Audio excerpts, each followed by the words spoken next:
సంతోషకరం కనుక ప్రార్థన చేసి దైవజనులకు అవకాశం ఇద్దాం. దేవుని నామానికి మహిమ కలుగును గాక.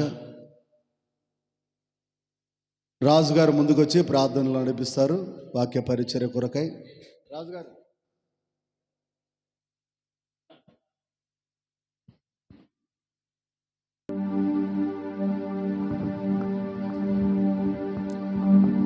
ప్రార్థన. పరిశుద్ధుడా, ప్రేమగల మా గొప్ప తండ్రి, మీ ఘనమైన శ్రేష్టమైనటువంటి నామమును బట్టి మీ పాదములకు వందనములు స్తోత్రములు చెల్లించుకుంటున్నాం ప్రభువా. ప్రార్థించిన రీతిగా మరి ఈరోజు నంద్యాల పట్టణంలో గ్రాండ్ క్రిస్మస్ వేడుకను ఘనంగా జరిగించడానికి మీరు కృప చూపినందుకే స్తోత్రం వందనాలు ప్రభువా. ఇంతవరకు నైనా మరి తండ్రి పాడినటువంటి పాటల ద్వారా, అలాగే తండ్రి మరి ఇంతవరకు పిల్లలు చేసినటువంటి మంచి యాక్షన్ సాంగ్స్ కొరియోగ్రఫీ ద్వారా మీరెంతగానో మహిమ పొంది మమ్మల్ని అందరినీ కూడా ప్రభువా మీ సన్నిధిలో ఆనందింపచేసినందుకే స్తోత్రం వందనాలు. మరి ఈ సమయంలో తండ్రి ఈ దాసుని ప్రభువా కర్నూలు పట్టణం నుంచి మా మధ్యలోనికి తీసుకొని వచ్చి ప్రభువా మీ పక్షమున నిలవబడి మాట్లాడుటకు మీరెంతగానో కృప చూపినందుకే స్తోత్రం వందనాలు. ఈ సమయంలో ప్రభువా మరి తండ్రి మీ దాసుడు నిలవబడి మీ పక్షమున ప్రభువా మాట్లాడుచుండగా మీ దాసుని మరుగు చేసి మీరే మా అందరితో మాట్లాడండి అయినా. మరి ప్రభువా నిజమైనటువంటి క్రిస్మస్ సందేశాన్ని మేము వినటకు ప్రభువా ఆ విధంగా మేము ఆచరణలో పెట్టుటకు మరి తండ్రి మా హృదయాలను వెలిగించండి. మీ వాక్యము ద్వారా మా మనోనేత్రాలను తెరవచేయండి ప్రభువా. అన్ని విధాలుగా మీరే ముందుండి ప్రభువా మా అందరితో మాట్లాడి మహిమా ఘనత ప్రభావములు పొందుకొనుమని మా ప్రభువును మా ప్రియరక్షకుడైనటువంటి యేసుక్రీస్తు నామమున ప్రార్థిస్తున్నాము తండ్రి, ఆమేన్.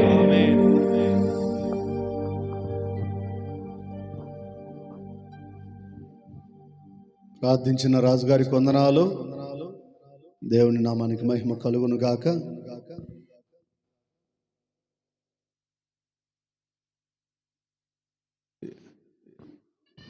మరి కొంత ఆలస్యమైంది, ఈరోజు సౌండ్ సిస్టమ్ కొంత అంతరాయం కలిగింది. ఏదేమైనప్పటికీ ఈ విధంగా మనమందరం ప్రభువులు ఆనందించడానికి దేవుడు బ్రేక్ చేయకుండా ముందుకు నడిపిస్తున్నాడు. దేవుని నామానికి మహిమ కలుగును గాక. ఈ సమయంలో దయచేసి అటు ఇటు తిరగొద్దు. దయచేసి మీకు కేటాయించినటువంటి కుర్చీలో మీరు కూర్చొని శ్రద్ధగా దేవుని యొక్క వాక్యం విందాం. పరిశుద్ధ ఆత్మ దేవుడు మనందరితో మాట్లాడును గాక. చప్పట్లు కొట్టి దైవజనులకు ఈ సమయాన్ని అప్పగిద్దాం.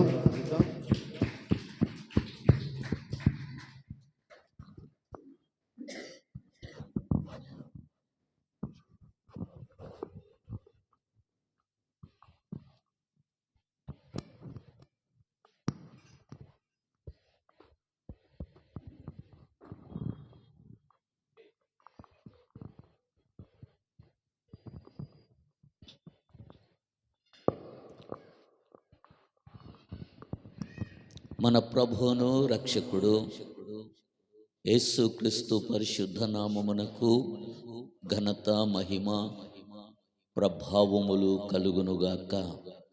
ఆమేన్. హల్లెలూయా. నేటి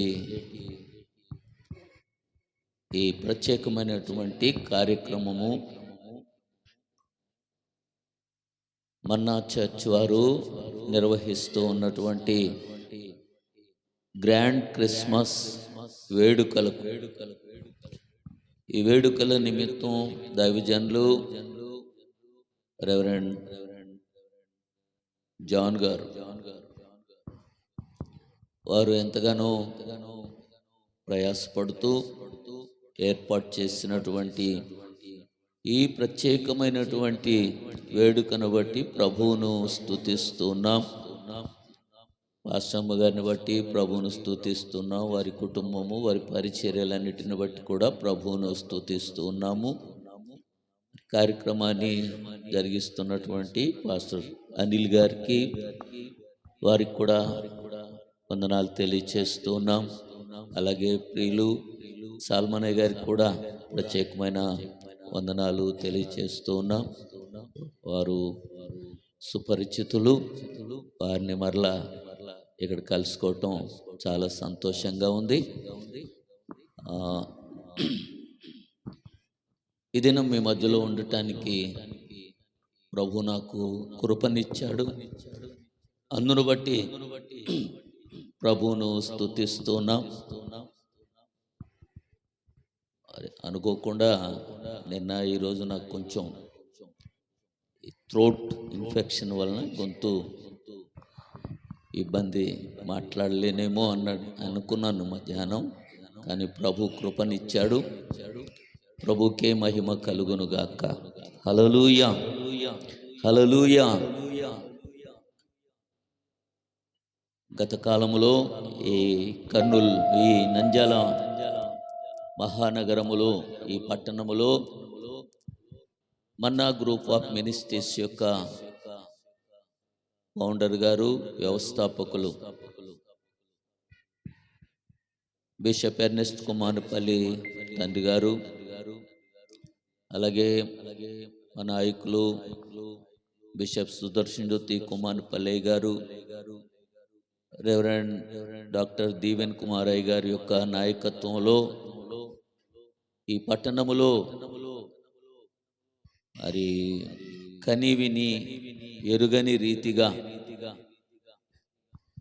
ఇంటర్నేషనల్ మ్యూజిక్ ఫెస్టివల్స్ ఎస్పీజీ గ్రౌండ్లో జరిగాయి.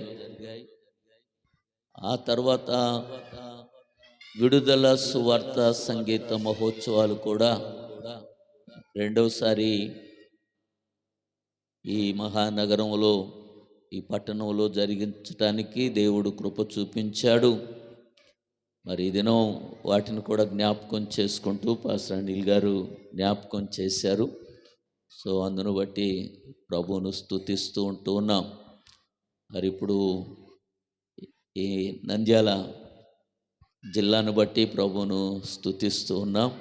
దేవుడు మరి పరిసర ప్రాంతాలు, పట్టణాలన్నిటినీ దేవుడు బహుగా ఆశీర్వదిస్తూ ఉన్నందుకై దేవాది దేవునికి కృతజ్ఞతలు చెల్లిస్తూ ఉన్నాం.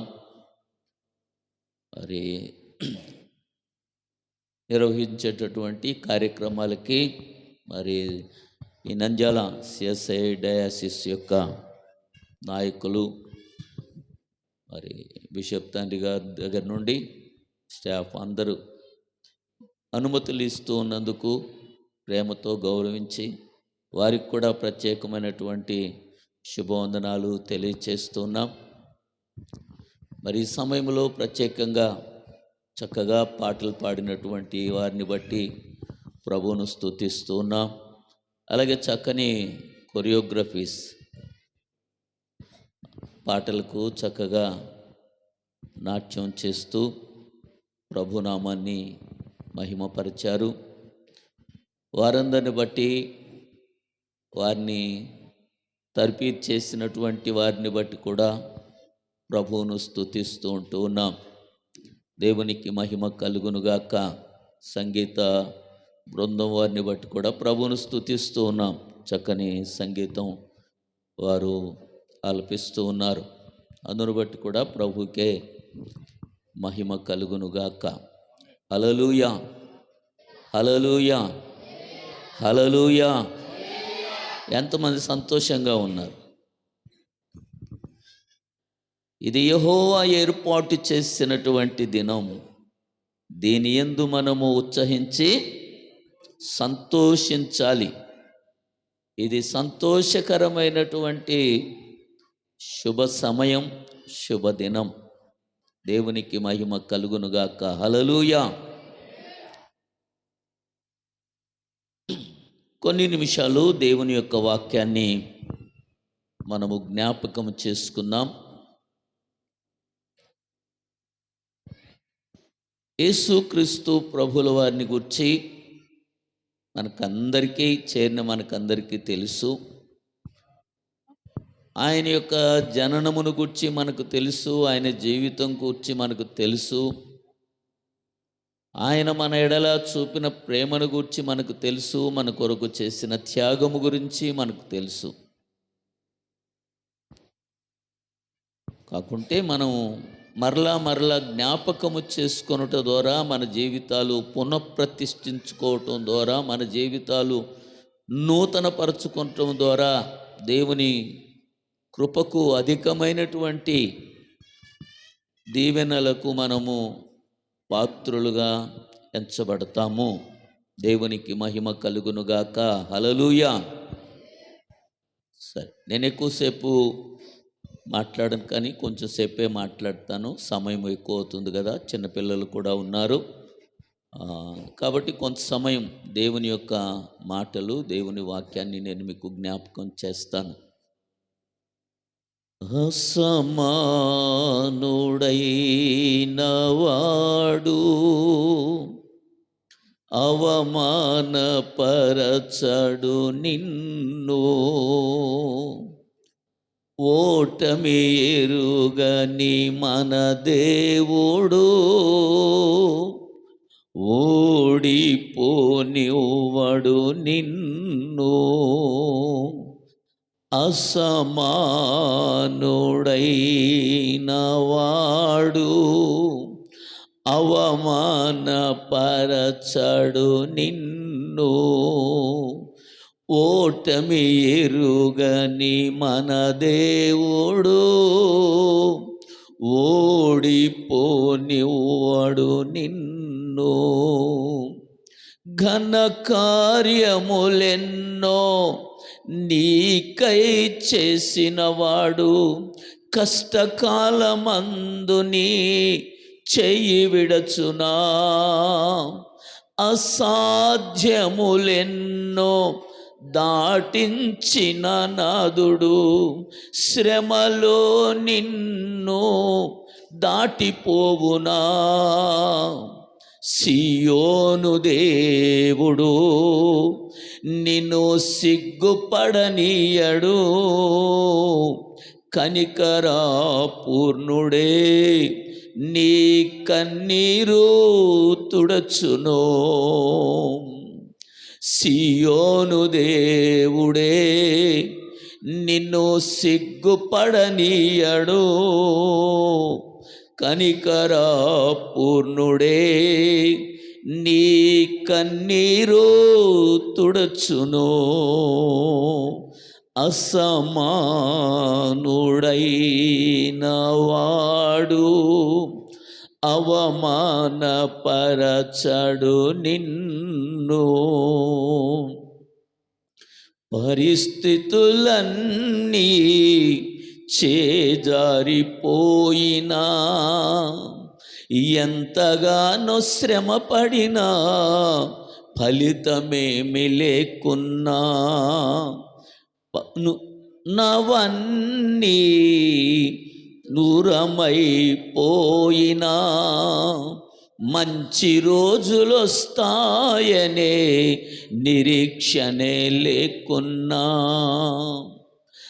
మారది తలరాతని దిగులు పడకుమా. మారది తలరాతని దిగులు పడకుమా. మారాను మధురముగా మార్చును నీకై, మేలులతో నిన్ను తృప్తిపరచును. మేలులతో నిన్ను తృప్తిపరచును. మేలులతో నిన్ను తృప్తిపరచును.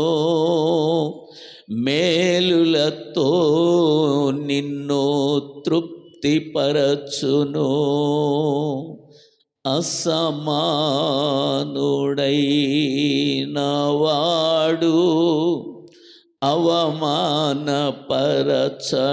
నిన్ను, ఓటమి ఎరుగని నీ దేవుడు ఓడిపోనివ్వడు నిన్ను. ఉండునో. దేవునికి మహిమ కలుగునుగాక. హల్లెలూయా. నేటి దినపు మన కథానాయకుడు, మన రక్షకుడు యేసుక్రీస్తు ప్రభుల వారి యొక్క జనన దినాన్ని మనం ఇప్పుడు జ్ఞాపకము చేసుకుంటూ ఉన్నాం. ఇందులో అనేకమైనటువంటి ప్రశ్నలు ఉన్నాయి, అనేకమైనటువంటి సందేహాలు ఉన్నాయి, అనేకమైనటువంటి ఆశ్చర్యాన్ని కల్పించేటటువంటి, మనకు విభ్రాంతిని కలిగించేటటువంటి సంగతులు ఉన్నాయి. యేసుక్రీస్తు ఎవరు అనేటటువంటి ప్రశ్న ప్రపంచంలో అది బహు విస్తృతంగా అనేక మంది మనస్సుల్లో ఉన్నటువంటిది. యేసుక్రీస్తు ఎవరు అని నేటికి కూడా చాలామంది అదొక తెలియని ఆలోచనతో ఉంటూ ఉన్నారు. యేసుక్రీస్తు అసమానుడైనటువంటి వాడు. ఈ భూలోక చరిత్రలో, ప్రపంచ చరిత్రలో ఆయన యొక్క జీవిత చరిత్ర అసమానమైనటువంటి చరిత్ర. ఆయన ఈ లోకానికి అరుదించినటువంటి ఉద్దేశము అది అసాధారణమైనటువంటి రీతిగా ఉంటుంది. ఎందుకంటే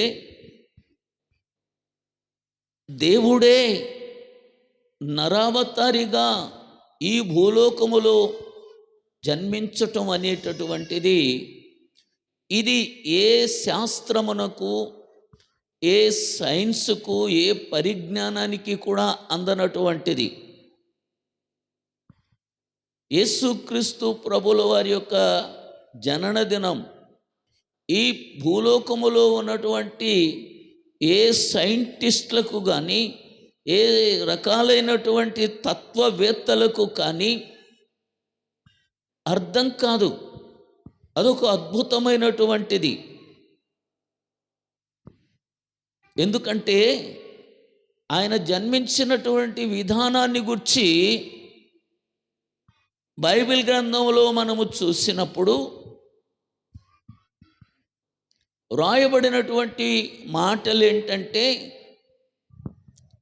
ఒక కన్యక అంటే పురుషుణ్ణి ఎరుగనటువంటిది. కన్యక అంటే పురుషుణ్ణి ఎరుగనటువంటిది.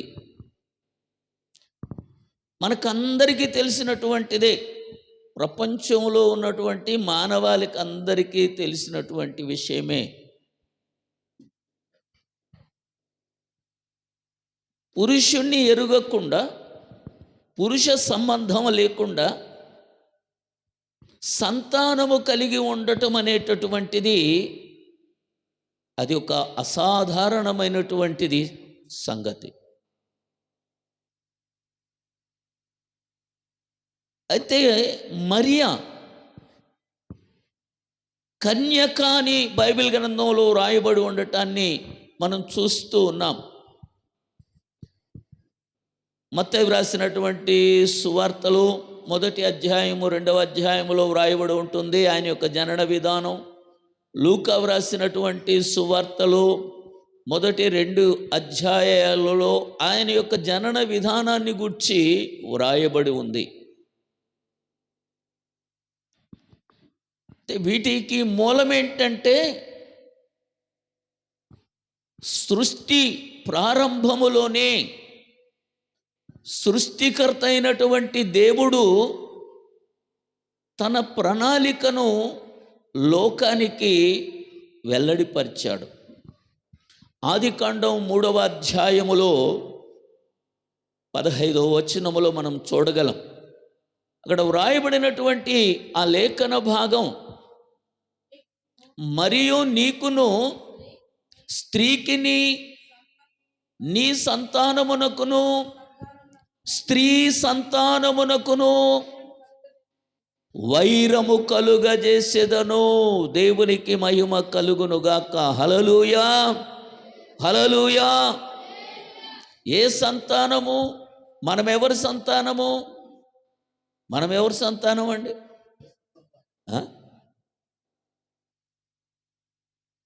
యేసు సంతానమే.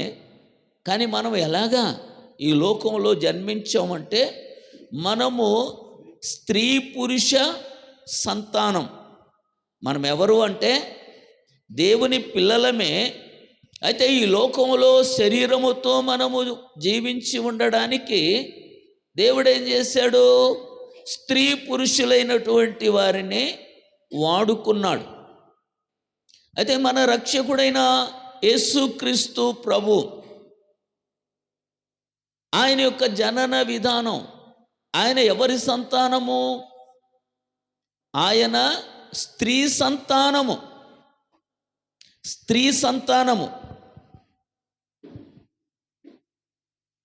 మరియమ్మ గాబ్రియేలు దూతను ఒక మాట అడిగింది. గాబ్రియేలు దూత మరియమ్మ దగ్గరకు వచ్చి మరియమ్మకు ఒక శుభవార్త, ఒక శుభవచనాన్ని తెలియచేసింది. ఏంటి అని అంటే, నీవు గర్భవతివై కుమారుణ్ణి కంటావు. ఆమెకు ఆశ్చర్యాన్ని కలిగించింది. ఆ కాలములోనే 2000 సంవత్సరాల కంటే ముందు యవ్వనస్తురాలైనటువంటి మరియమ్మకు కూడా ఆ విషయము అర్థమైంది. మరియమ్మ ఏమంటదంటే, ఇది ఎలాగ సాధ్యం? గాబ్రియేలు దూతను అడుగుతుంది, నేను పురుషుణ్ణి ఎరుగని దానను కదా, ఇది ఎలా సాధ్యం అంటే, ఆమెకు తెలిసిన విషయం ఏంటంటే, పురుషుడుని ఎరుగకుండా, పురుష సహవాసం సంబంధం లేకుండా కుమారుణ్ణి కనడం అసంభవము అని. అయితే గాబ్రియేలు దూతని ఆమె సూటిగా ఆ మాట అడిగింది. నేను పురుషుణ్ణి ఎరుగని దానను కదా, ఇది ఎలాగూ జరుగుతుంది అని. లూకా వ్రాసినటువంటి సువార్తలో మనము 1వ అధ్యాయములోనే ఆ విషయాన్ని చూస్తాం. అందుకు మరియా, నేను పురుషుణ్ణి ఎరుగని దానిని ఎలాగ జరుగుతుంది, ఎలాగ జరుగుతుంది? గాబ్రియేలు దూత చెప్పింది.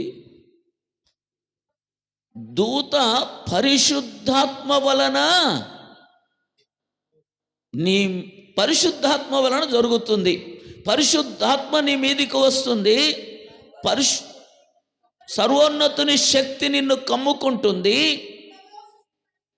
పుట్టబోవు శిశువు పరిశుద్ధుడు, పరిశుద్ధుడు, పరిశుద్ధుడు. దేవుని వాక్యంలో మనం చూస్తాం కదా, ఆయన పరిశుద్ధుడు, పరిశుద్ధుడు, పరిశుద్ధుడు అని ప్రతి గానముల చేత స్తుతింపబడుచున్నటువంటి, పొగడబడుచున్నటువంటి గొప్ప దేవుడు. దైవ కుమారునిగా ఆయనను మనము పిలుచుకుంటూ కూడా ఉన్నాం. మూలమెక్కడా? ఆది కాండములో, సృష్టి ఆరంభములోనే మానవాళి పట్ల దేవునికి ఉన్నటువంటి ఒక గొప్ప ప్రణాళికను ఆయన ఆ రోజే తెలియచేశాడు. ఆ రోజే తెలియచేశాడు. అది అసమానుడైనటువంటి వాని యొక్క అద్భుతమైనటువంటి కార్యం. ఇది ఎలాగా జరుగుతుంది? ఇది ఏమవుతుంది? ఈ పరిస్థితులు ఎలాగా తొలగిపోతాయి? ఈ కష్టాలు ఎలాగా తొలగిపోతాయి? ఈ నష్టాలు ఎలాగా తొలగిపోతుంది? నా దుఃఖం ఎలాగా పోతుంది? అనేకమైనటువంటి ప్రశ్నలు మానవ జీవితంలో ఎంతగానో ప్రయాసపడుతూ ఉన్నానే, ఫలితం ఏమి కనబడటం లేదు. ఎంతగా శ్రమ పడినా కూడా ఫలితం దక్కడం లేదు. పరిస్థితులన్నీ కూడా ఒకదాని వెంట ఒకటి, ఒకదాని వెంట ఒకటి, ఒకదాని వెంట ఒకటి ప్రతికూలంగా మారిపోతూ ఉన్నాయి. పిల్లల భవిష్యత్తు అగమ్య గోచరంగా ఉంది. కుటుంబ పరిస్థితులు దినదినము తారుమారవుతూ ఉన్నాయి. ఎలాగ జరుగుతుంది? ఏది తలపెట్టినా, ఏది అనుకున్నా, ఏది ఆశించినా దూరమైపోతూనే ఉంది. ఇక మంచి రోజులు వస్తాయన్నటువంటి నిరీక్షణ కూడా లేదే. చాలాసార్లు ఈ తలరాత ఇంతే, దేవుడు రాసి పెట్టాడు, ఇక పరిస్థితులు ఇంతే, ఇక నా బ్రతుకింతేనేమో, ఇక నా పిల్లల యొక్క జీవితాలు ఇంతేనేమో అని అనేక రకాలైనటువంటి ప్రశ్నలతో మానవాళి సతమతమవుతూ ఉంటే, వారందరికీ కూడా జవాబుగా, ఆ ప్రశ్నలన్నిటికీ జవాబుగా, లోకరక్షకుడుగా, పరిస్థితులన్నీ మార్చివేసేవాడుగా, నీ జీవితానికి ప్రతి విషయములో విజయమునిచ్చేవాడుగా, నీ ఆలోచనలన్నీ సఫలపరిచేటటువంటి వాడుగా యేసుక్రీస్తు నరావతారిగా ఈ భూలోకములో జన్మించటమే అదొక అసమానమైనటువంటి కార్యం. అసమానుడైనటువంటి దేవుడు. కొంతమంది యేసుక్రీస్తు ప్రభును గురించి చిన్న చూపు చూస్తూ ఉంటారు. ఆయనే నిన్నగాక మొన్న వచ్చిన దేవుడు అనేవాళ్ళు ఉన్నారు. లేకపోతే ఆయన ఎక్కడో ఎవరికో విదేశీయుల దేవుడు అనేటటువంటి రీతిగా చిన్న చూపు చూసి కించపరిచే మాటలు మాట్లాడేటటువంటి వారు లోకములో ఉన్నప్పటికీ కూడా, ఈ సృష్టి స్థితి లయలన్నిటిలో ఒక ప్రధానమైనటువంటి వ్యక్తిగా యేసుక్రీస్తు ప్రభువారు ప్రత్యక్షమవుతూ ఉన్నారు. మానవుణ్ణి సృష్టించాలి అన్నటువంటి ఆలోచన తండ్రి అయినటువంటి దేవునిలో కలిగినప్పుడు, తండ్రి అయిన దేవుడు, కుమారుడైన దేవుడు, పరిశుద్ధాత్ముడైనటువంటి దేవుడు ముగ్గురు కలిసి మానవ సృష్టి ఎలాగా ఉండాలి, మానవ సృష్టి ఎలాగా ఉండాలి అని ఆలోచన చేశారు. యేసుక్రీస్తు ప్రభువు ఈ సృష్టికి మూలమైనటువంటి వాడు. ఆయన సృష్టి కంటే ముందున్నటువంటి దేవుడు. ఈ సృష్టి స్థితి లయలన్నిటికీ కూడా ఆయన కారణభూతుడు. ఆయన కొంతమంది ఆలోచించినట్లుగా ఆయన ఇటీవల కాలములో వచ్చినటువంటి దేవుడు కాదు. యేసు సృష్టికర్త అయినటువంటి దేవుడు. సృష్టికి మూలం. ఈ క్రిస్మస్ అనేటటువంటి దానిలో మొదటి అక్షరం మొదటి అక్షరం ఏమేమి వస్తుందండి? సి. సి అంటే క్రియేటర్. సి అంటే క్రియేటర్. క్రియేటర్ అంటే సృష్టికర్త. క్రియేటర్ అంటే సృష్టికర్త. రెండవ అక్షరం ముందు చూసారా? ఏమక్షరం అది? హెచ్. హెచ్ అంటే హోలీ. హోలీ, హోలీ వన్. ఆయన పరిశుద్ధుడు. ఆయన పరిశుద్ధుడు. పరిశుద్ధుడుగా ఈ లోకములో జన్మించాడు.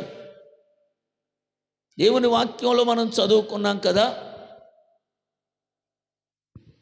ఆయన పరిశుద్ధుడు అనబడును అని దేవుని వాక్యంలో రాయబడింది. ఈ భూలోకములో పరిశుద్ధుడు అనేటటువంటి ఈ మాట కేవలము యేసుక్రీస్తు ప్రభుల వారికి మాత్రమే చెందినటువంటి మాట. ఆయన పరిశుద్ధుడు. ఆయన పరిశుద్ధుడు. ఆయన జన్మములో పరిశుద్ధత ఉంది. ఆయన జీవించినటువంటి జీవిత విధానములో పరిశుద్ధత ఉంది.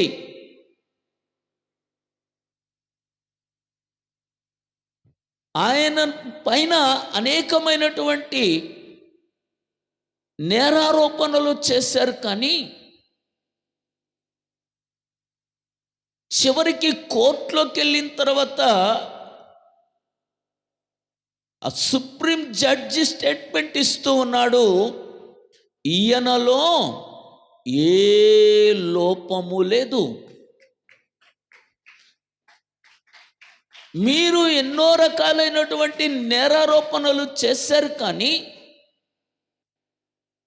ఏ నేరము ఆయనలో కనబడడం లేదు. ఆయన నీతిమంతుడు. ఆయన నీతిమంతుడు.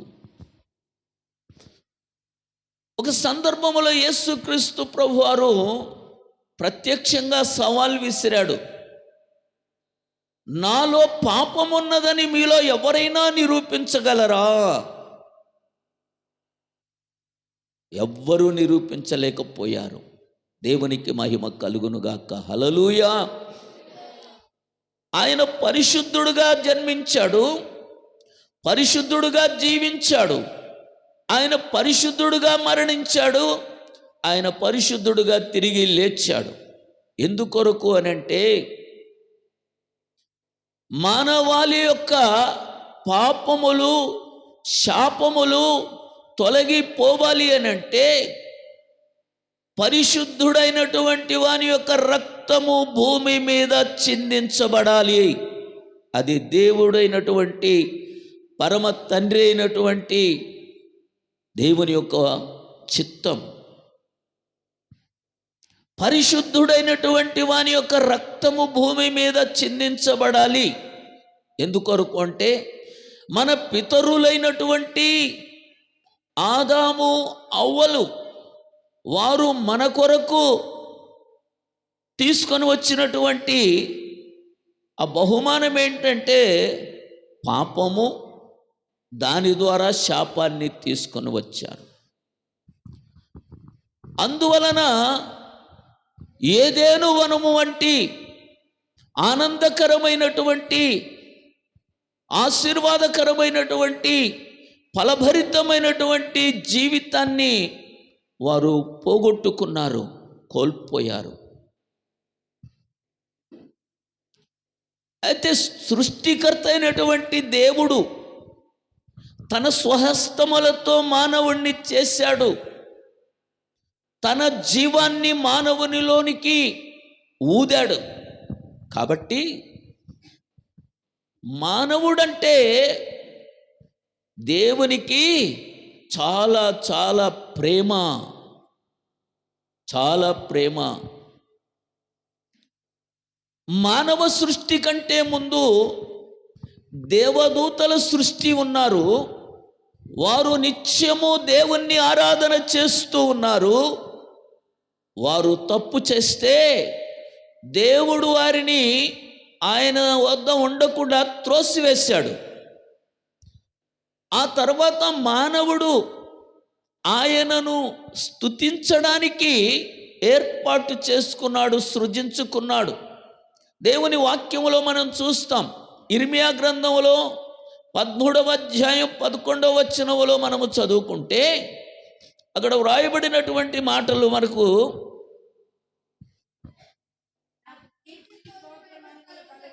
నాకు కీర్తి స్తోత్ర మహిమలు కలుగుటకై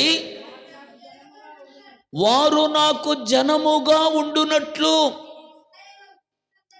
నేను ఇశ్రాయేలు వంశస్థులందరినీ యూదా వంశస్థులందరినీ నడికట్టు నరునికి అంటుకొని ఉన్నట్లుగా నన్ను అంటుకొని ఉండజేసి తిని, కానీ నా మాట వినకపోయిరి. ఎంత బాధాకరం చూడండి. నరుని సృజించక ముందే ఆ మానవునికి ఏ కొదువ ఉండకుండా అన్ని సమృద్ధిగా ఉండేటట్లుగా ఆనందకరమైనటువంటి జీవితము జీవించడానికి ఏదోను వనాన్ని దేవుడు సృష్టించాడు. అయితే ఏం చేశాడంటే మానవుడు దేవుని యొక్క సహవాసాన్ని కోల్పోయాడు. దేవుని మాటను మీరాడు. దేవుడు మానవుణ్ణి కూడా ఏదోను వనములో నుండి పంపించి వేశాడు బయటికి. ఇక్కడ ఈ రెండింటి మధ్య వ్యత్యాసాన్ని మనం గమనించాలి. దేవదూతలను ఆయన సముఖములో నుండి పంపించి వేశాడు, మానవుణ్ణి ఆయన సముఖములో నుండి పంపించి వేశాడు. అయితే మానవుణ్ణి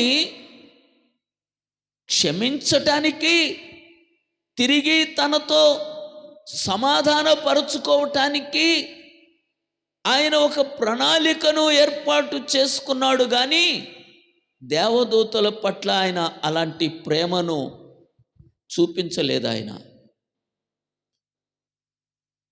ప్రేమ అయి ఉన్నటువంటి దేవుడు మానవుని కొరకు ఈ భూలోకానికి దిగి వచ్చాడు. ఆయన దేవునికి మహిమ కలుగునుగాక. హల్లెలూయా. ఈ భూలోకానికి దిగి వచ్చిన ప్రేమామయుడు ఆయన. ఫిలిప్పీలకు రాయబడినటువంటి పత్రికలో 2వ అధ్యాయము 6-7 వచనాలలో మనము చదువుకున్నప్పుడు ఆయన దేవుని యొక్క స్వరూపమయ్యుండి దేవునితో సమానముగా ఉండుట విడిచిపెట్టకూడని భాగ్యమని ఎంచుకొనలేదు, గాని మనుష్యుల పోలికగా పుట్టి దాసుని యొక్క స్వరూపమును ధరించుకొని తనను తాను రిక్తునిగా చేసుకొనెను. ఎంత ఆశ్చర్యం! ఆయన ఎవరు? ఆయన దేవుడయ్యుండి దేవలోకములో నివసించవలసినటువంటి వాడయ్యుండి, సకల ఐశ్వర్యములు కలిగినటువంటి వాడయ్యుండి, సకల సంపదలు కలిగినటువంటి వాడయ్యుండి ఆయన ఏం చేశాడంట?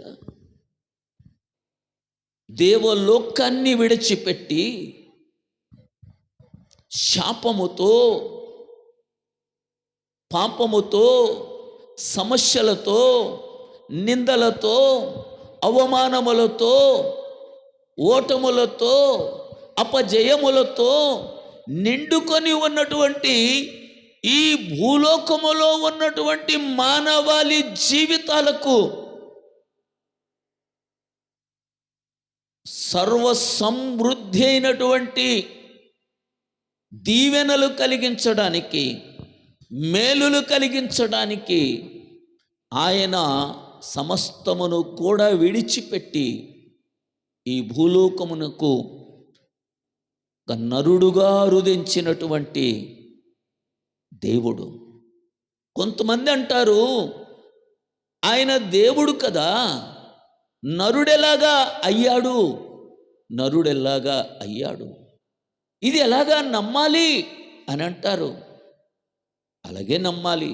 ఆయన దేవుడు కాబట్టి, ఆయన ఆశ్చర్య కార్యములు చేయువాడు కాబట్టి, ఆయన అసాధారణమైనటువంటి కార్యములు చేయువాడు కాబట్టి, ఆయన మట్టితో మనిషిని చేశాడు, మనుషునికి జీవమునిచ్చాడు. ఆయన మనిషి ప్రక్కటి ముక్క తీసి స్త్రీని చేశాడు, ఆమెకు జీవమునిచ్చాడు. కాబట్టి ఆయనకు అసాధ్యమైనటువంటిది భూలోకములో ఏది కూడా లేదు. ఆయన ఏమైనా చేయగలడు. కొన్నిసార్లు మనుషులు ఏమనుకుంటారు అంటే, నాకు వచ్చిన కష్టాలు ఎవరికి రాలేదు, నా బాధ నీకేం తెలుసమ్మా, నా కష్టం నీకేం తెలుసు అంటే, తనకొచ్చినటువంటి కష్టాలు, తనకొచ్చినటువంటి బాధలు, తనకొచ్చినటువంటి నిందలు, తనకొచ్చినటువంటి అవమానాలు, తనకు ఎదురయ్యేటటువంటి ప్రతికూలమైనటువంటి పరిస్థితులు ఇక ఎవ్వరికీ తెలియదు అనుకుంటారు చాలామంది. కాబట్టి ఏమంటారంటే, నా బాధ నీకొస్తే తెలుస్తుంది, నా కష్టం నీకొస్తే తెలుస్తుంది.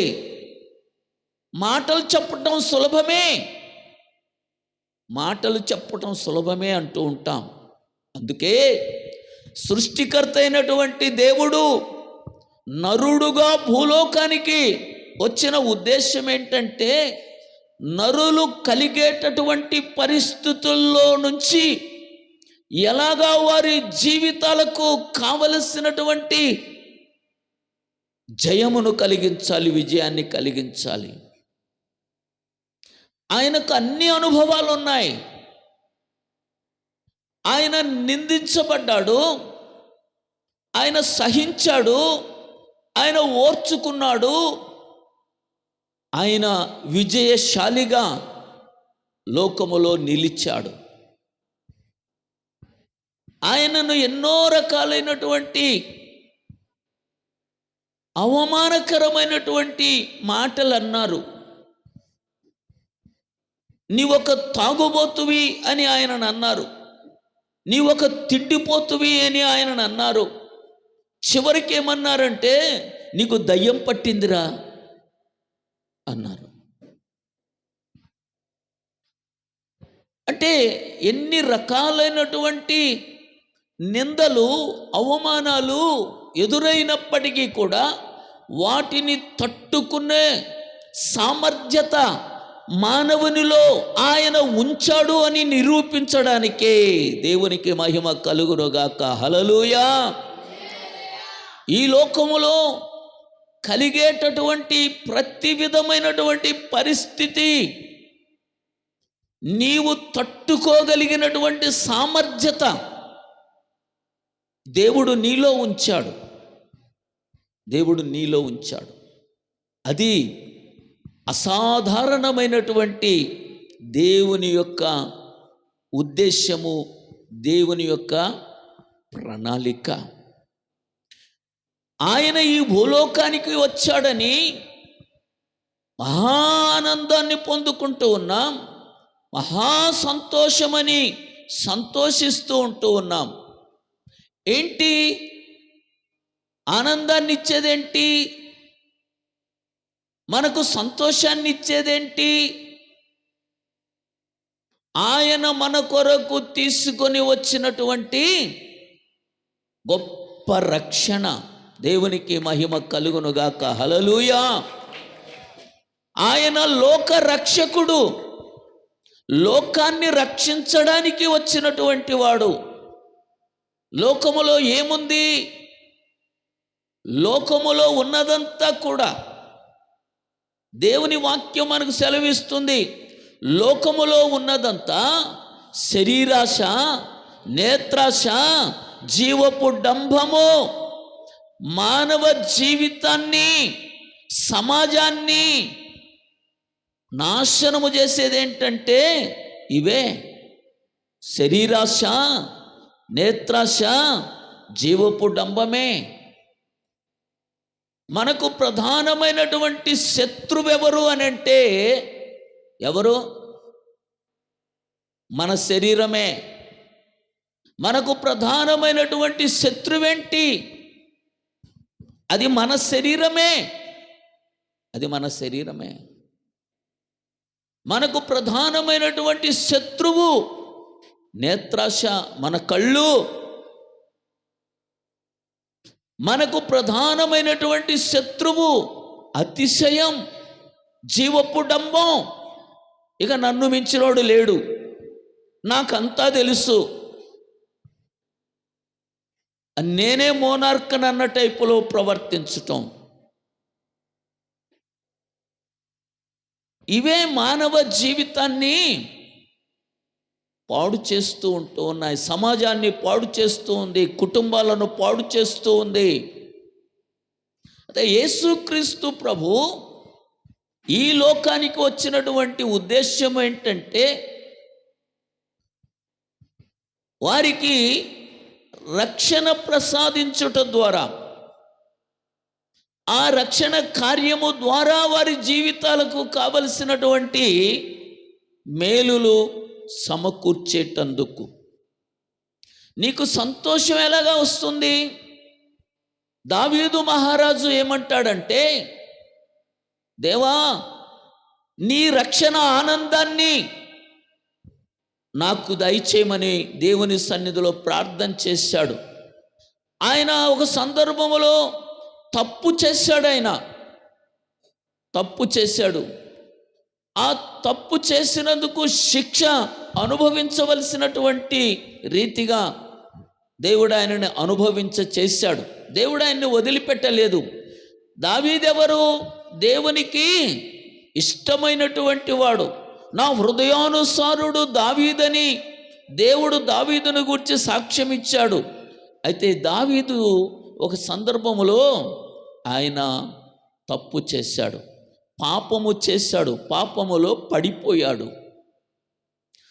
దేవుడు హెచ్చరిక చేశాడు, ప్రవక్తను పంపి హెచ్చరించాడు. హెచ్చరిస్తే వెంటనే దావీదు తన తప్పును తెలుసుకున్నాడు. పశ్చాత్తాపముతో దేవుణ్ణి వేడుకుంటూ ఉన్నాడు. దేవా, ఏదైతే నేను పోగొట్టుకున్నానో, కోల్పోయానో, నాకు సమాధానము లేదో, నాకు నెమ్మది లేదో, అది తిరిగి నాకు ప్రసాదించు. నీ రక్షణ ఆనందాన్ని నాకు దయచేయి ప్రభువా. దేవునికి మహిమ కలుగునుగాక. హల్లెలూయా, హల్లెలూయా, హల్లెలూయా. మన జీవితాలకి సంతోషాన్ని, ఆనందాన్ని, ఆశీర్వాదాన్ని కలిగించేది ఏంటంటే రక్షణే. రక్షణ. దేవుని వాక్యంలో మనం చూస్తే యెషయా గ్రంథంలో 35వ అధ్యాయములో వ్రాయబడినటువంటి ఒక లేఖనాన్ని మనము జ్ఞాపకం చేసుకుందాం. అదే విషయము మనము యెషయా గ్రంథంలో మరొక చోట కూడా చూడగలం. అయితే ఇక్కడ ఈ ఒక్క వాక్యాన్ని మనం జ్ఞాపకము చేసుకుందాం. యెహోవా విమోచించిన వారు పాటలు పాడుచు తిరిగి సియోనుకు వచ్చెదరు. వారి తలల మీద నిత్యమైనటువంటి ఆనందము ఉండును. వారు ఆనంద సంతోషములు గల వారై వచ్చెదరు. దుఃఖమును నిట్టూర్పును ఎగిరిపోవును. గట్టిగా చప్పట్లు కూడా దేవుని నామాన్ని మహింపరుదా. విమోచించబడిన వారు ఎవరండి? విమోచింపబడిన వారు. వీళ్ళెవరు? ఎక్కడి నుండి వీరు విమోచింపబడ్డారు? విమోచన అంటే ఏంటి? విమోచన అంటే రక్షణ. దేని నుండి రక్షణ? పాపము నుండి రక్షణ. పాపము ద్వారానే లోకములో శాపం వచ్చింది. లోకములో జరుగుతున్నటువంటి అనర్థాలన్నిటికీ కూడా మూలమేంటి? పాపమే, పాపపు స్వభావమే. అయితే ఎవరి జీవితాల్లో ఈ ఆనందం ఉంటుంది? ఇదిగో ప్రజలందరికీ కలుగబోయే మహా సంతోషకరమైనటువంటి సువర్తమానం అన్నారు కదా. ఏంటి ఏంటి ఆ సంతోషం? ఏంటి ఆ ఆనందం? ఎలాగొస్తుంది ఆనందం? అదేమైనా ఒక షాపులో డబ్బు పెట్టి కొనుక్కునేటటువంటి వస్తువా ఆనందం అనేటటువంటిది? సంతోషం అనేటటువంటిది ఎక్కడ దొరుకుతుంది తెలియక లోకములో అనేక మంది అనేక రకాలైనటువంటి టాలెంట్స్ కలిగినటువంటి వారు, గొప్ప గొప్పవారు, ఎంతో ఐశ్వర్యవంతులైనటువంటి వారు సమాధానం లేక, సంతోషం లేక వారి జీవితాలు అర్ధాంతరంగా ముగించే వారిని కూడా చూస్తాం. సమాధానం ఎక్కడ దొరుకుతుంది? భూమి మీద ఆయనకు ఇష్టులైన మనుషులకు సమాధానము కలుగుతుంది. సమాధానము లేక చాలామంది లోకంలో, చాలా కుటుంబాల్లో సమాధానం ఉండడం లేదు. చాలా కుటుంబాలు ఎంత ఉంటే ఏమండి, ఏమి ఉంటే ఏమండి, మాకు సమాధానం లేదు అని ఏడుస్తూ ఉన్నటువంటి వారు చాలామంది ఉన్నారు. అన్నీ ఉన్నాయి, ఐశ్వర్యం ఉంది, మంచి ఉద్యోగం ఉంది, మంచి వ్యాపారాలు ఉన్నాయి, మంచి కుటుంబాలు ఉన్నాయి, పిల్లలు ఉన్నారు, మంచి పిల్లలు ఉన్నారు. అయితే ఆ కుటుంబాల్లో సంతోషం అనేది లేదు, సమాధానం అనేటటువంటి లేదు. ఎందుకు? అతడు మహాపరాక్రమము కలిగినటువంటి వాడే. అతడు మహాపరాక్రమశాలి. అయితే ఏముంది? కుష్టుంది. కుష్టుంది. మంచివాడవే, మంచి దానవే, మంచి పిల్లలే, నీ భర్త మంచివాడే, నీ భర్త మంచివాడే, కానీ ఏముంది ఆయనలో? పాపముంది. నీ భార్య మంచిదే, ఏముంది? పాపముంది. పాపము కుటుంబములో నెమ్మది లేకుండా చేస్తుంది. పాపము కుటుంబములో సంతోషము లేకుండా చేస్తుంది. పాపము కుటుంబములో సమాధానము లేకుండా చేస్తూ ఉంటుంది.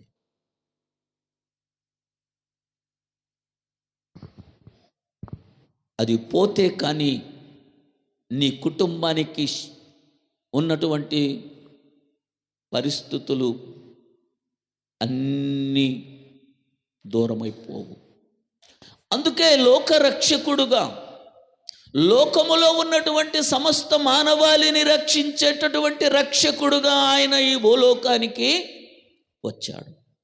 విమోచింపబడిన వారు, రక్షణ పొందినటువంటి వారి జీవితాల్లో ఏముంటుందంట? సంతోషము. ఎలాంటి సంతోషం ఉంటుంది? నిత్యమైనటువంటి సంతోషము, సమాధానము, ఆనందము వారి జీవితాల్లో ఉంటుంది. ఏమి కొట్టివేయబడుతుంది? దుఃఖము, నిట్టూర్పును కొట్టివేయబడతాయి.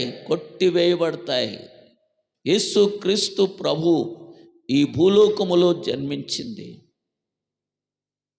నీకు నిజమైనటువంటి క్రిస్మస్ ఆనందాన్ని కలిగించడానికి, నిజమైనటువంటి క్రిస్మస్ ఆనందం ఏంటి అని అంటే, నీవు రక్షణ పొందాలి. నీవు రక్షణ పొందాలి. రక్షణ అంటే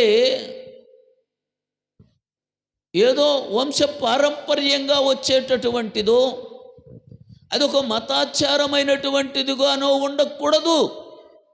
నీ పూర్ణ మనస్సుతో, నీ పూర్ణ ఆత్మతో, నీ పూర్ణ హృదయముతో నీ దేవుణ్ణి నువ్వు ప్రేమించాలి, ఆరాధన చెయ్యాలి.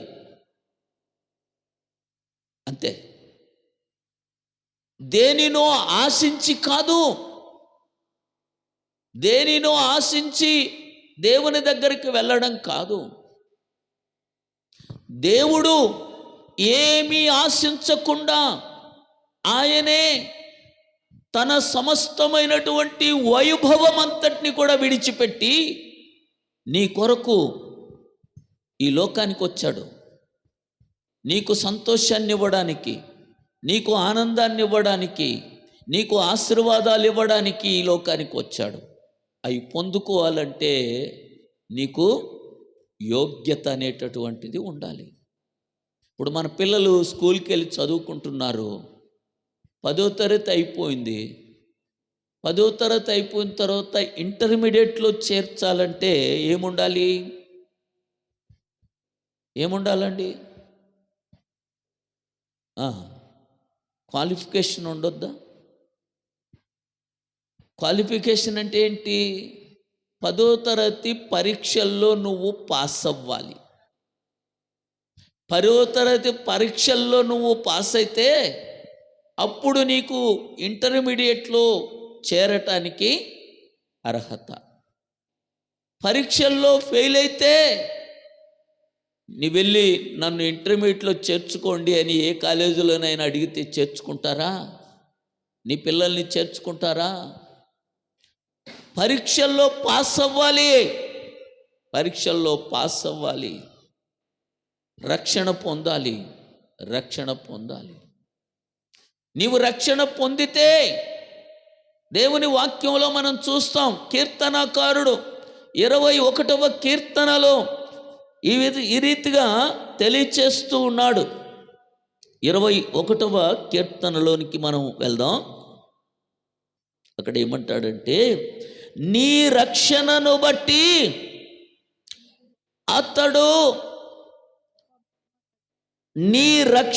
బట్టి అతడు ఎంతగానో హర్షిస్తూ ఉన్నాడు. అతని మనోభీష్టము నీవు సఫలము చేయుచున్నావు. అతని పెదవుల నుండి వచ్చిన ప్రార్థన నీవు మానక అంగీకరించుచున్నావు. శ్రేయస్కరమైన ఆశీర్వాదములతో నీవు అతనిని ఎదుర్కొనుచూ ఉంటూ ఉన్నావు. నీ రక్షణ వలన అతనికి గొప్ప మహిమ గౌరవ ప్రభావములు నీవు అతనికి ధరింప చేయుచూ ఉన్నావు. నిత్యము ఆశీర్వాద కారకుడుగా ఉండునట్లు నీవు అతని నియమించి ఉన్నావు.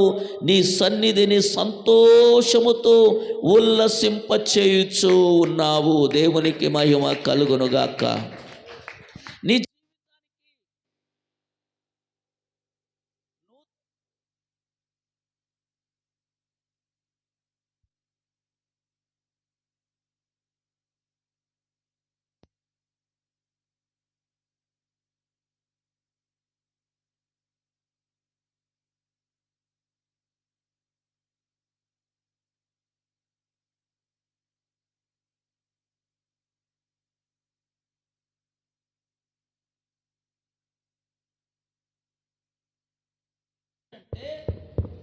ఏదైతే నీవు పొందుకున్నావో, ఏ రక్షణ అయితే నువ్వు పొందుకున్నావో ఆ రక్షణ అనేకులకు పంచి ఇవ్వాలి. అదే నిజమైనటువంటి క్రిస్మస్. అంతేగాని క్రిస్మస్ వచ్చిందని మనం చాలా ఉత్సాహంగా సంబరాలు చేసుకోవటం మాత్రమే కాదు. కొత్త బట్టలు వేసుకోవటమే కాదు, మంచి మంచి వంటలు చేసుకోవటమే కాదు, లోకానికి ఆర్భాటంగా కనిపించటం కాదు. నిజమైన క్రిస్మస్ ఏంటంటే రక్షించబడినటువంటి నీవు ఇతరులను రక్షించాలి. అది నిజమైనటువంటి క్రిస్మస్. హల్లెలూయా. క్రిస్మస్ అంటే మరొక మాట తెలియచేస్తాను. దేవుని వాక్యములో మనము చూస్తూ ఉన్నప్పుడు క్రిస్మస్ అంటే త్యాగం. త్యాగం ఏంటి? త్యాగం.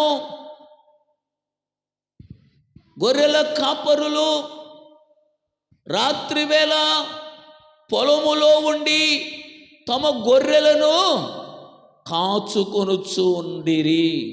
ఏం జరిగింది?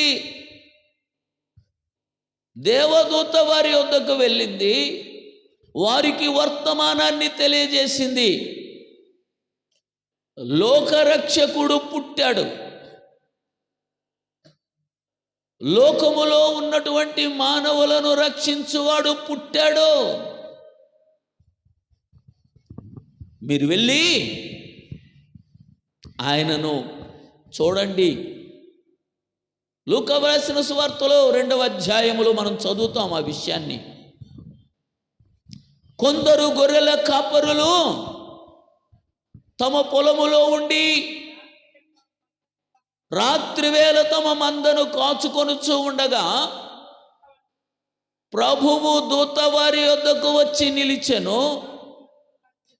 ప్రభు యొక్క మహిమ వారి చుట్టూ ప్రకాశించెను. వారు మిక్కిలి భయపడిరి.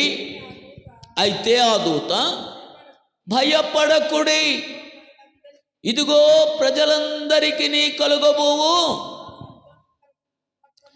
మహాసంతోషకరమైనటువంటి సువర్తమానము నేను మీకు తెలియచేయచ్చు ఉన్నాను. దావీదు పట్టణమందు నేడు మీ కొరకు రక్షకుడు పుట్టి ఉన్నాడు. ఆయన ప్రభు అయిన క్రీస్తు. దానికి ఇదేమి కానవాలు? ఒక శిశువు పొత్తి గుడ్డలతో చుట్టబడి ఒక తొట్టిలో పండుకొని ఉండుట మీరు చూచెదరు. వెంటనే పరలోక సైన్య సమూహము ఆ దూతతో కూడా ఉండి సర్వోన్నతమైన స్థలములలో దేవునికి మహిమ, ఆయనకు ఇష్టులైన మనుషులకు భూమి మీద సమాధానము. దేవునికి మహిమ కలుగునుగాక. హల్లెలూయా. ఈ మాటలు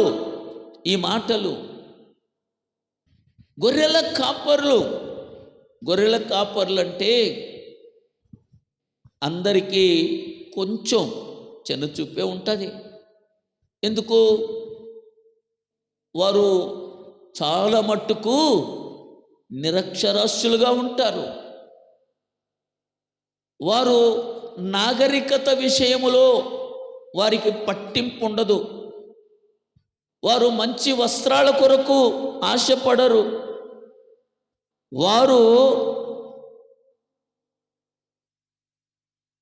మంచి వస్త్రాల కొరకు ఆశించరు, మంచి తిండి ఆశించరు, వసతులు ఆశించరు. వారికి సర్వస్వము ఏంటి? గొర్రెలే. గొర్రెలంటే వాళ్ళకి ప్రాణం, ప్రేమ. రాత్రింబవళ్ళు వాటిని కాపాడుకుంటూ ఉంటారు. గొర్రెల కాపరి బాధ్యత. పొలములో రాత్రివేళ గొర్రెల కాపరులు తాము ఎంతగానో ప్రేమించేటటువంటి, తమకు సమస్తము అవే ఆధారం, జీవనాధారం అవే విడిచిపెట్టేసి ఆ రాత్రివేళ లోకరక్షకుడైన యేసుక్రీస్తు ప్రభువును వెతుకుకుంటూ వచ్చారు. ఎంత త్యాగం అండి! ఎంత త్యాగం అండి! మనకి ఏదైనా చిన్న సమస్య వస్తే చర్చికి వెళ్ళాం, దేవుని మందిరానికి వెళ్ళాం. చిన్న పని ఉంటే దేవుని మందిరానికి వెళ్ళాం, మానేస్తాం. ఎవరైనా బంధువు ఇంటికి వస్తే ఇంకా దేవుని మందిరానికి వెళ్ళాం. ఎవరైనా స్నేహితుడు ఫోన్ చేసి రమ్మంటే ఇంకా దేవుని మందిరానికి వెళ్ళాం, దేవుని దగ్గరికి వెళ్ళాం. మరలా దేవుడు మనకు అన్నీ చేయాలని కోరుకుంటూ ఉంటాం. దేవుడు మనకు అన్నీ ఇవ్వాలని ఆశపడుతూ ఉంటాం. అయితే ఈ గొర్రెల కాపరులు చూడండి, వారు అమాయకులుగా ఉంటారు, వారు నిరక్షరాస్యులు, వారు ఏ విధమైన గౌరవ మర్యాదలు కలిగినటువంటి వాళ్ళు కాదు సమాజములో. అయితే వాళ్ళు దేవుని యొక్క మాట నమ్మారు, వారికి సువార్త ప్రకటించబడింది, వారు నమ్మారు, సువార్తను నమ్మారు. వాళ్ళు నమ్మి ఏం చేశారు? వాటన్నిటిని కూడా, గొర్రెలన్నిటిని కూడా అడవిలో విడిచిపెట్టేసి యేసుక్రీస్తు ప్రభువును వారు కనుగొన్నారు, దర్శించారు. దేవునికి మహిమ కలుగునుగాక. హల్లెలూయా. ఎంత గొప్ప త్యాగము చూడండి వారి యొక్క జీవితంలో. యేసును కనుగొనడానికి ఏం చేయాలి? త్యాగము చేయాలి. దేవుని ప్రజలకు ఉండవలసినటువంటిది ఏంటంటే, దేవుణ్ణి చూడటానికి, దేవుణ్ణి కలిగి ఉండడానికి, దేవుణ్ణి పొందుకోవడానికి, దేవుని దీవెనలకు పాత్రులుగా ఉండడానికి ఏముండాలా? త్యాగపూరితమైనటువంటి మనస్సు వాళ్ళకు ఉండాలి. యేసు ప్రభువును వెంబడించినటువంటి శిష్యులు యేసు ప్రభువును అడిగారు ఒకసారి. మార్కు రాసినటువంటి సువార్త 10వ అధ్యాయము 28-29 వచనాలు మనం కానీ ఒకసారి జ్ఞాపకం చేసుకుంటే, యేసు ప్రభువును అడిగారు, అయ్యా, మేము సమస్తమును విడిచిపెట్టి నిన్ను వెంబడిస్తూ ఉన్నాం, మాకేంటి ప్రయోజనం?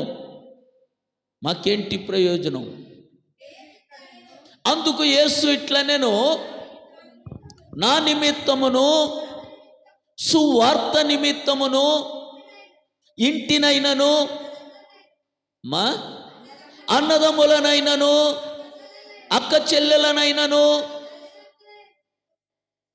తల్లిదండ్రులనైనను, పిల్లలనైనను,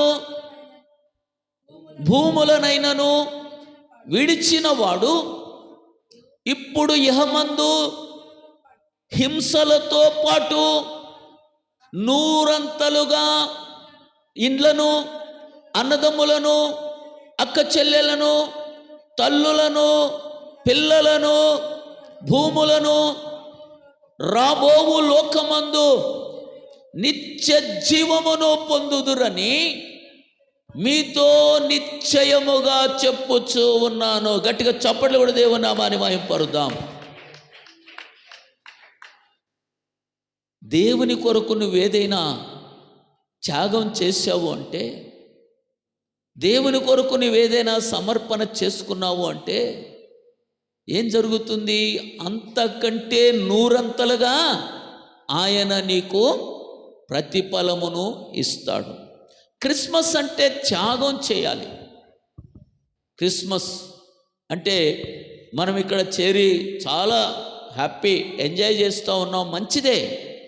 కానీ నిజమైనటువంటి క్రిస్మస్ మన జీవితాలకు ఏంటంటే, మనము త్యాగపూరితమైనటువంటి జీవితం. దేవుని వాక్యాన్ని నమ్మాలి, ఆ వాక్య ప్రకారంగా మనము నడుచుకోనాలి, జీవించాలి.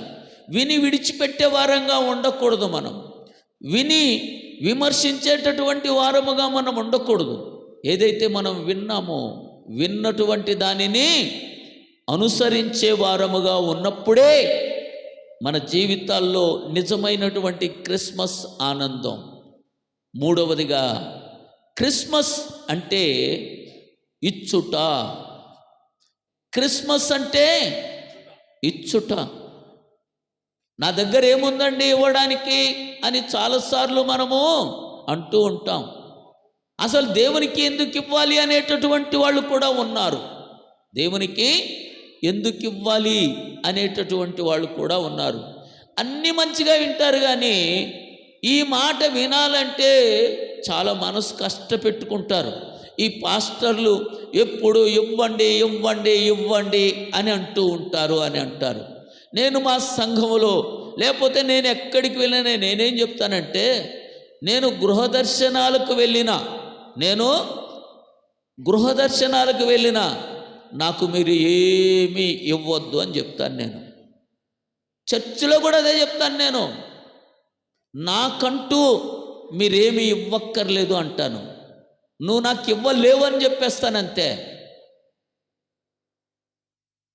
దైవ సేవకునికి ఏదో ఇస్తున్నాము అన్నటువంటి ఆలోచనతో నువ్వు ఇవ్వాల్సిన అవసరం లేదు. నీకు ప్రతిఫలము రాదు. సేవకునికి అవసరతలు ఎలాగ తీర్చాలో నా పరలోకపు తండ్రికి తెలుసు. నేనేమంటానంటే, నా తండ్రి మల్టీ మిలియనర్ అంటాను. నేను ఎక్కడికైనా ఏం చెప్తానంటే, నా తండ్రి మల్టీ మిలియనర్, కోటాను కోట్లకు అధిపతి నా తండ్రి, నా పరలోకపు తండ్రి. ఆయన నాకేది కూడా కొదువ చేయడో. నువ్వు ఎన్ని రకాలుగా సనుక్కున్నా గొనుక్కొని ఇచ్చినా నాకు అక్కర్లేదంటాను అంతే. ఎలాగివ్వాలి? ప్రేమతో ఇవ్వాలి, క్రమముగా ఇవ్వాలి, ధారాళంగా ఇవ్వాలి. నీకు కలిగినటువంటి సమస్తము నుండి ఇవ్వమని దేవుని వాక్యం చెప్తూ ఉంది. మన పితరులు ఇచ్చి దీవించబడ్డారు. అబ్రహాము దేవునికి ఇచ్చి ఆశీర్వదించబడ్డాడు. ఇస్సాకు దేవునికి ఇచ్చి ఆశీర్వదించబడ్డాడు. ఆయన ఆ సంవత్సరము ఏం చేశాడంట? విత్తనములు విత్తి 100 ఫలమును పొందుకున్నాడు. విత్తకుండా నీకు పంట రావాలి అని అంటే అది సాధ్యమా? నీకు 100 ఎకరాలు పొలం ఉండొచ్చు, నువ్వు విత్తనాలు విత్తకుండా బీడు పెట్టుకుంటే నీకేమొస్తుంది? పంట వస్తుందా? రాదు. విత్తాలి, విత్తనములు విత్తాలి. ఆ విత్తనాలు ఎలాగ ఉండాలి? శ్రేష్టమైనటువంటివి ఉండాలి. వ్యవసాయదారుడు పొలములో విత్తనాలు విత్తేటప్పుడు ఏం చేస్తాడండి? ఎలాంటి విత్తనాలు కోరుకుంటాడు? మంచి విత్తనాలు తీసుకొని వచ్చి విత్తాలని కోరుకుంటాడు, తనకు మంచి పంట రావాలంటే. అలాగే మనము కూడా దేవునికి ఇచ్చేటప్పుడు శ్రేష్టమైనటువంటివి ఇవ్వాలి, శ్రేష్టమైనటువంటివి ఇవ్వాలి. దేవునికి మహిమ కలుగునుగాక. అది నీ ధనము కావచ్చు, నీ టాలెంట్ కావచ్చు, నీకు ఇచ్చినటువంటి తలాంత్ ఏదైనా కావచ్చు, నీ టైం కావచ్చు, ఏదైనా కావచ్చు. ఏం చేయాలంటే దేవునికి నువ్వు స్వచ్ఛందంగా, ప్రేమపూర్వకంగా, త్యాగపూరితంగా దేవునికి ఇవ్వాలి. అదే క్రిస్మస్ అంటే. నిజమైన క్రిస్మస్ ఏంటి? ఇవ్వటం. జ్ఞానులు ఏం చేశారు? జ్ఞానులు బంగారు ఇచ్చారు, బోలం ఇచ్చారు, సాంబ్రాణి ఇచ్చారు దేవునికి. బంగారు పరిశుద్ధతకు సాదృశ్యంగా ఉంది. బంగారు రాజరికానికి సూచనగా కూడా ఉంది. మరి సాంబ్రాణి సువాసనలు వెదజల్లుతుంది. బోలము ఆయన యొక్క మరణ పునరుద్ధానాలకు సాక్ష్యంగా చూస్తూ ఉన్నాం. కాబట్టి క్రిస్మస్ అంటే మొదటగా రక్షణ. మనము రక్షణ పొందటమే కాదు, కానీ అనేకులను రక్షణలోనికి నడిపించే వారముగా ఉండడము నిజమైన క్రిస్మస్. రెండోది త్యాగము, విధేయత. వాక్య ప్రకారంగా నడుచుకోవటం. మూడవది దేవునికి ఇచ్చుట. ఈ 3 విషయాలు మన జీవితములో మనము మానక చేస్తూ ఉన్నట్లయితే మన జీవితాలకి ప్రతిరోజు మన కుటుంబములో నిజమైనటువంటి క్రిస్మస్ ఆనందము ఉంటుంది. దేవుడి మాటలను దీవించునుగాక. నాకు ఈ అవకాశాన్ని ఇచ్చినటువంటి దైవజనులకి ప్రత్యేకమైనటువంటి వందనాలు తెలియజేస్తున్నాను. చప్పట్లు కొట్టి ప్రభు నామాన్ని మహిమపడతాం. హల్లెలూయా. వాక్య ఫలింపు కొరకై మెడ్తూరు నుంచి వచ్చిన డేవిడ్ గారు వచ్చి ముందుకు చిన్న ప్రార్థన చేస్తారు. డేవిడ్ గారు వచ్చి ప్రార్థన చేస్తారు. మెడ్తూరు నుంచి వచ్చిన డేవిడ్ గారు. ఆ తర్వాత కేక్ కటింగ్ క్యాండిల్ వెలిగించడం జరుగుతుంది. చివరి ప్రార్థన త్వరగా ఒక 5 నిమిషాల్లో ముగించబడుతుంది సభ. దయచేసి ఎవరు టెన్షన్ పడొద్దు.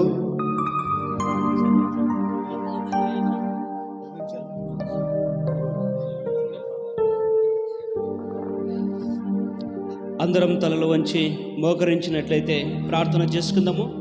మహాపరిశుద్ధుడా, ప్రేమగల స్వరూపైన నా గొప్ప దేవా, నా తండ్రి, ఇంతవరకు ప్రభా నీ దాసుడు మా యొక్క దైవజనుడు చెప్పినటువంటి వాక్యాన్ని నా తండ్రి వాక్యానుసారంగా మా జీవితాలను మలుచుకొని ఈ యొక్క క్రిస్టమస్ నా తండ్రి రాబోతున్న దినాల్లో మా జీవితాలను మార్చుకొని ఈ యొక్క లోకంలో నా తండ్రి మేము ఏమి ఇవ్వలేను అని క్లుప్తంగా తెలియజేస్తున్నారు ప్రభా. మా తండ్రి లోకరక్షకుడా, నా తండ్రి నా తండ్రి ఈ యొక్క కూటమికి ప్రభా ఇంత అద్భుతంగా జరుగుతుందని నేను అనుకోలేదు. నా తండ్రి, నా లోకరక్షక, మీరు నా ప్రభా, నా లోకరక్షక, ఇంత మొదటి నుండి ప్రభా చివరి వరకు నా తండ్రి ఆరాధన క్రమ పద్ధతిలో నడిపించిన దేవా నీకు స్తోత్రములు. నా తండ్రి, విన్న ప్రతి హృదయాన్ని ప్రభా దీవించి ఆశీర్వదించమని అడుగుచున్నాను. నా తండ్రి, ఈ మాటలను అడుగు తండ్రి, నీ యొక్క ప్రభా దాసుడు దైవజనుడు నా ప్రభా జానయ్య గారు నా తండ్రి ఇంత అద్భుతంగా ప్రభా నిర్వహించిన కూటంలో ప్రభా భాగస్తులుగా పాలు పొందిన మా యొక్క జీవితాలను ప్రభా ఇంత వెలుగుమయం చేసిన దేవా నీకు స్తోత్రములు ప్రభా. ఈ దినాన నా తండ్రి, నా లోకరక్షక ప్రభా, ఈ యొక్క చిన్నారుల మధ్యన ప్రభా ఇటువంటి క్రిస్టమస్ను జరుపుకుంటామని మేము అనుకోలేదు. నా తండ్రి, ఈ దినాన చూడలేక అనేక మంది గనులు ప్రభా నిద్రించి ఉన్నారు ప్రభా. అనేక మంది ప్రభా నా తండ్రి మేధావులు ప్రభా ఈ దినాన్ని కోల్పోయి ఉన్నారు ప్రభా. ఇక్కడ చేరిన ప్రతి బిడ్డను సజీవ సంఖ్యలో మమ్మల్ని అందరినీ ఉంచిన దేవా నీకు స్తోత్రములు.